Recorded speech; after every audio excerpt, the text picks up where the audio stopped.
everybody, and welcome to Wine Library TV. I am your host, Gary Vaynerchuk, and this, my friends, is the Thunder Show, aka the internet's most passionate wine program. And as you can see today, Vaniacs, it's a little bit prettier on the set than normal. I have a lovely guest, and we have some Pennsylvania wine.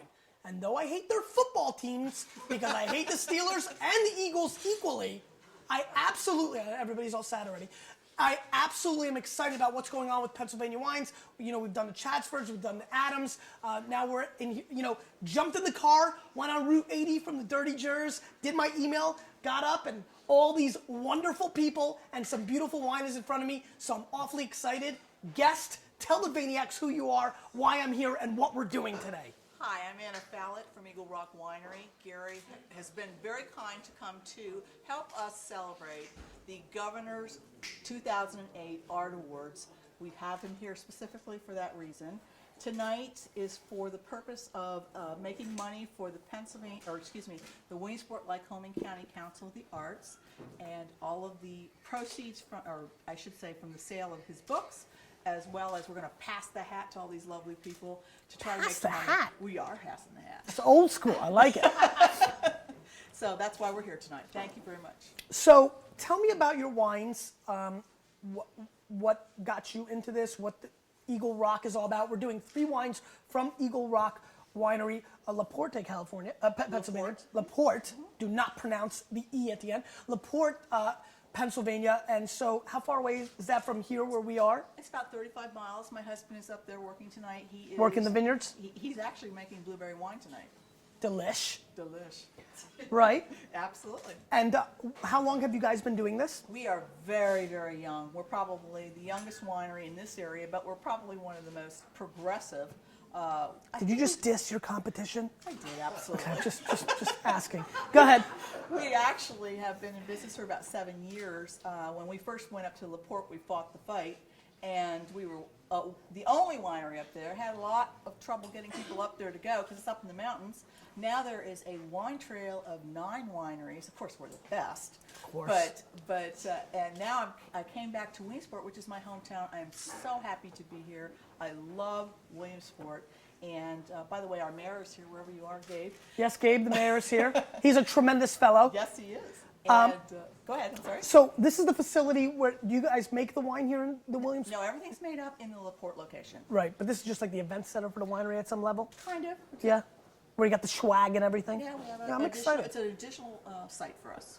Well, I'm awfully excited to taste these wines. We're going to break them down. As many guests have found out in the past, I will bring the thunder. I am, going to call it like I see it. That's fair. We discussed that before. If you were willing to roll the dice, you're a gambler. You want to go there.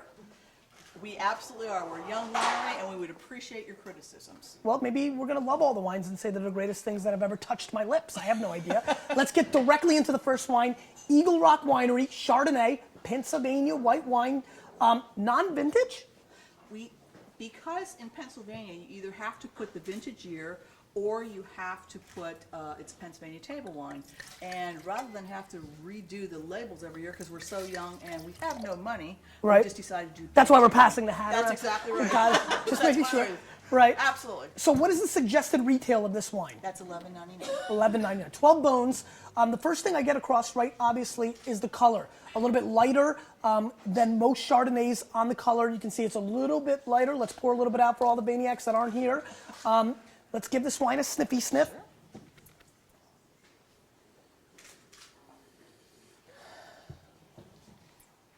It's a little cold. Now this goes right into what I talk about with room temperature. I always, love to evaluate white wine and all wines at room temperature because it's like the high school beer move, right? When you first started drinking beer and you hated the way it tastes, especially when you're drinking like Stroh's or Meisterbrow or all that disgusting stuff, Beast. You want it as cold as possible so you don't actually taste it.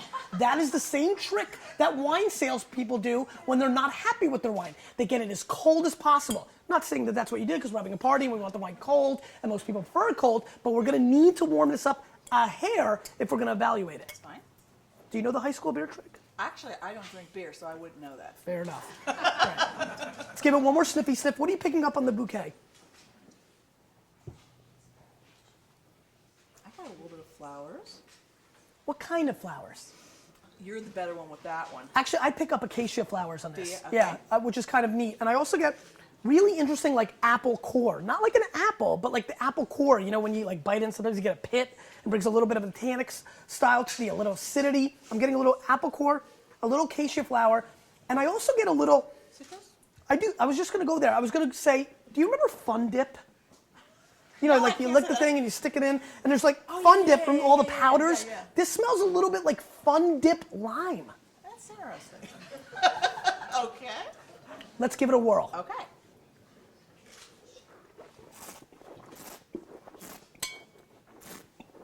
I'm drinking mine. I need it after a day. It's a long day. Yeah, it was a long day.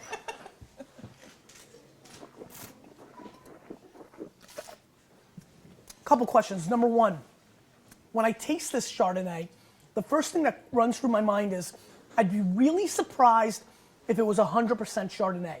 Do you know if you blend any other white wine varietal? Absolutely 100%. not.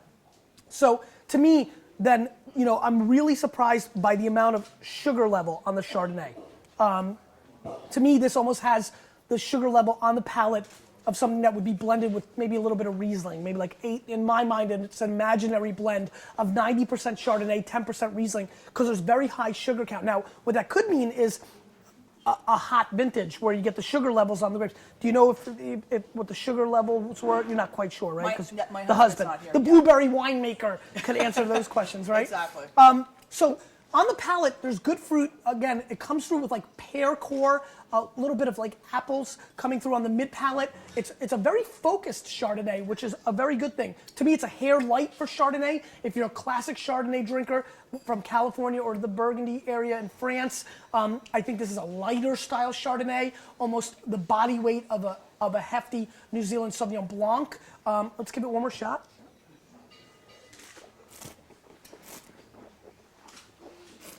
That's our trolley, by the way. The trolley is here. It's very exciting.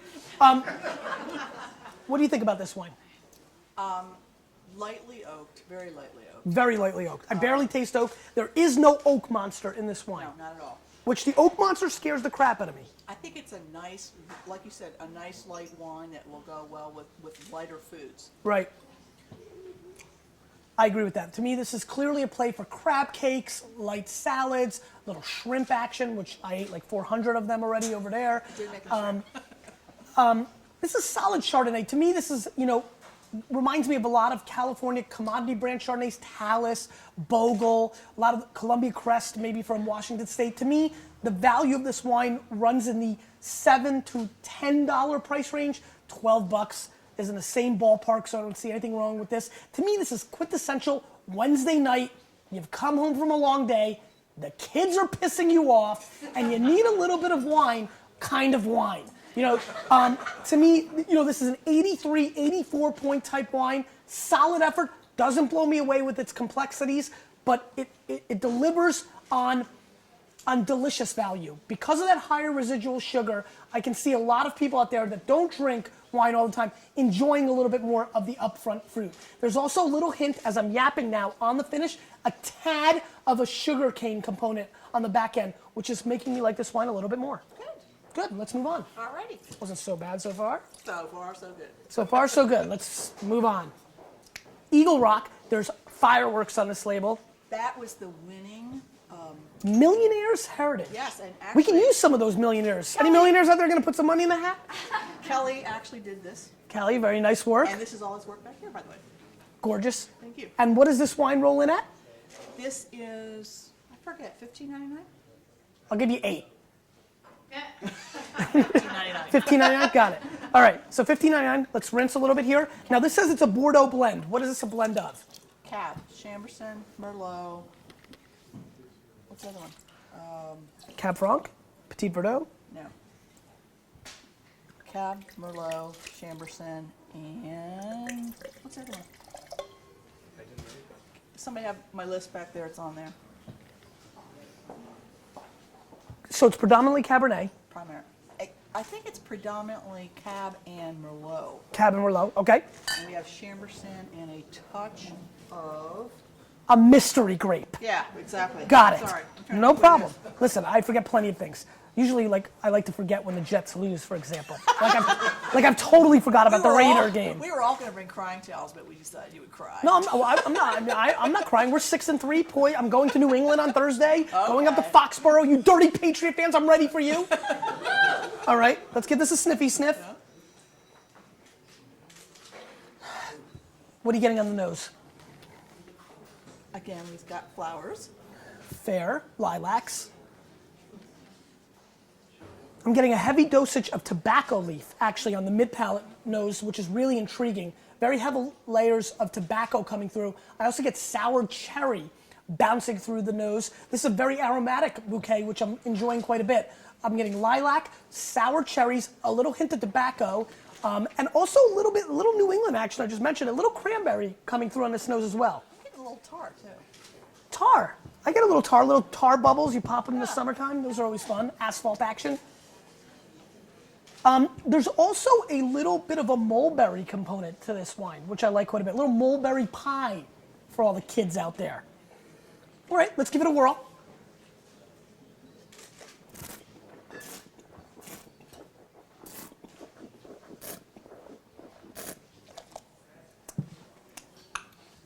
Again, non-vintage, so do you know what the year is? It's 2006. It's 2006, got it. Okay, what are you getting on the palate here?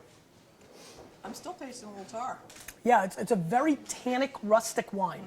I mean, this is the kind of wine that puts a little hair on your chest. I mean, it's got serious tannin structure, and I think it's a little young right now. Absolutely. It's a little bit disjointed and off balance. That's concerning, but it's got good fruit components on the initial attack. The mid palate is very hollow, and all you Vaniacs out there know what I think about the mid palate. So that bothers me a little bit. For my palate, let's just remind everyone, there's a lot of new timers here. I say it on the show once a week at least. Who gives a crap about my palate? It's your palate that you need to focus on. You need to try different things. This is where my palate's at now, but yours might be in a totally different place. For example, lots of people watching, raise your hands if you like mangoes, escargot, and White Castle sliders. You have to like all three, raise your hand. 3. So us 3 might have similar palates, but clearly if you don't agree with me on that, then we have different palates. So embrace your own palate, but most of all, and here is the key to expanding your palate, if you're passionate about wine and you want to learn more about wine, please try new things. Way too many people in the US find a wine they like, maybe Pinot Grigio, a little Chardonnay, a Pinot Noir because Hollywood told you to drink it, and they drink it like it's got the cure inside. They drink it every day, every night, for the rest of their life. I've got a customer in New Jersey. She's drank 836 cases of Santa Margherita Pinot Grigio, and that makes me throw up in my mouth. So, back to where I was. I don't really like this wine very much. I mean, it's got a little bit of a hollow palate. I'd like to see what happens over the next 4 to 5 years to see if tannins kind of come together. Is that what you were expecting? Absolutely. It's made for a little bit of long term? Absolutely. We're going to have to come back to this beautiful town with these lovely people in 4 years. We'll taste it again. Yes. You like that? We will taste it again. But at this point, to me, this is a little functified, a little off balance, and completely disjointed. The flavors are all over the place with the tannins. It's, a pass in my book, 78, 79 point type wine. But we're definitely going to revisit it in a couple years. Absolutely. Let's move on. Let me guess. This next wine is your best-selling wine. Actually, it's one of our best-selling wines. This is another one that was done by one of our local artists, Chad. The Edwards. artist. The picture is And gorgeous. Chad Chad is there. here? Chad is Chad. here. Where are you, Chad? And I'm not looking for Chad Pennington. He's back Is there he right there? behind the bar. He's not. He's This is a lovely. gorgeous picture. Thank you. I love the name. This is called The Kiss. Yes, and it was actually the photograph actually inspired the wine. So first the photograph, then the wine. Exactly. That's some good art, Chad. Okay, so what is this a blend of? Or is it just Riesling? Or It's Riesling. oh, there's got to be some red grapes in here. Catawba in it. No kidding. Catawba. And when they called That's us, awesome. This won the Keystone Award, the gold medal. And Keystone, another one of those beers I was talking about earlier. No. No? Okay, sorry. Go ahead. That's go what he ahead. wanted, so Got it's it. Keystone Award. Got but it. the issue was when they called us to ask us what was in it because they didn't know. We didn't have to submit what the grapes were. Got it. And nobody in Pennsylvania really does vinifera plus American grapes, so they were so shocked when we did it. That's really cool. What's the suggested retail of this? That was $17.99, primarily because we have to pay Chad. But Chad's taking a big cut. Maybe Chad can throw into the hat. Exactly. $17.99 for the Kiss. Let's give it a sniffy sniff and a whirl. A little cold, so I'm going to warm it up a hair. Okay. Wow. Is that a neat nose? Wow, this smells wild. What are you getting on the wild. nose here? It is wild. I'm actually getting some grapefruit peel. Nice one. I'm getting... To me, this is like melted down Starburst. You know, like the Starburst. Yeah, yeah. You know, imagine you bought a pack of Starburst, all the flavors, yellow, orange, red, all of them, and you had it in the back of your car, and you forgot about it for, let's say, 6 summers, and that thing really, really melted down to just a gooey gop of delicious fruit flavors. That's what this wine smells like to me. Melted Starburst. Okay, I'll remember that one. It also has a very kind of like watermelon kind of little thing going on the back end. I get a little watermelon on the back end. And a little peach, too. I do get peach fuzz as well. This really tastes like just like homemade berry juice. Do you know what I mean? Like, To some extent, yes. You know, I get a little bit of that. My grandma, I was born in Russia. My grandma used to make this crazy stuff. She'd go in the woods and like fight the bears and pick the berries, come back and like heat it on the stove, and she's like, drink this. No, grandma, I want Coke. Drink it or I'll punch you in the face. That's what this kind of reminds me of a little bit. Okay. Sorry, That's all right. just went somewhere. All right, let's give this a whirl. Very sweet.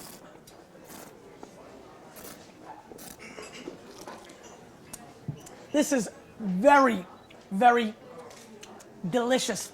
Thank you. This to me is a quintessential East Coast dessert wine. This is what I still think when I did the show in Ohio, live from Brown Stadium. What wine won? A dessert wine. I still think the East Coast, New York, New Jersey, Pennsylvania, Ohio, has tremendous potential to compete on the dessert wine scale in the world, because a lot of times the varietally correct wines from the East Coast tend to be a little bit more expensive because the economics that goes on here that you can't compete with, you know, the Californias of the world. But on dessert wines, which are globally overpriced, because of that, it creates a system where you can get a dessert wine like this at $17.99 for $7.50. You break that down to dessert wine terms on the half bottle scale that most people buy dessert wines. Now you're talking about $8.50 a bottle. You're talking about Value City, USA. This is absolutely first date wine. You know what I'm saying, dudes? You know, this is absolutely very easy to drink. Porch wine. Saturday you're watching the game. Penn State just lost a heartbreaker. There's a lot of sad fans, I'm sure. I know, I'm sad. I was rooting for you guys. The Jets might lose on Sunday. You know, you lose a football game on the weekend. Now you can drink this entire bottle to the face to forget about it. Not feel bad. And not feel bad. But here's where it gets a little bit more ironic. All jokes aside, this is the kind of sugar to acidity balance that I look for from Alsatian wines. This is the kind of dessert wine that I am telling you, hands down, is the perfect play for Thanksgiving, because with a dry bird, and I don't care what you say, your turkey is dry, with a dry bird and with stuffing, and most importantly, with pumpkin pie, you're talking about a very versatile, almost like, you know, Randall L or Cordell Stewart, a little slash action from this wine, where it can do a lot of different things at once. This is a wine that you can use as an aperitif when people first come in, a wine that you can definitely do with dry birds and pheasant and for dinner, and then clearly a wine that will segue perfectly to the dessert meal when you're gonna do sweet potato pie, pumpkin pie, all that kind of action. To me, textbook Thanksgiving wine. I like this wine a lot. I think it's very, very delicious. And I'm gonna go 89 plus points on this and tell people that I fundamentally believe this is an absolute wine that you wanna seek out. And so if you're ever really, really lost in Pennsylvania somewhere, stop by here and find it. And drink it. And I'm sure you'll get home. Just follow 80. It ends up somewhere. What do you think about this wine? This is a very good little wine. Okay. This is one of my favorites, especially for dessert. It's really good. Thank you. Now, the great thing of being a host on Wine Library TV, a co-host, is you get to ask the 80,000 Vaniacs that are watching this show the question of the day. Fire away. Anything you want. I put you on the spot, and I love it. Shoot. Is your favorite type of wine a dessert wine as Gary is talking about? Tremendous question. You! Oh, before I do that, thank you so much. Oh, thank you for so having much. me. Thank Oh, you guys our so much pleasure. for having Thank me. you. You! With a little bit of me, we're changing the wine world, whether they like it or not.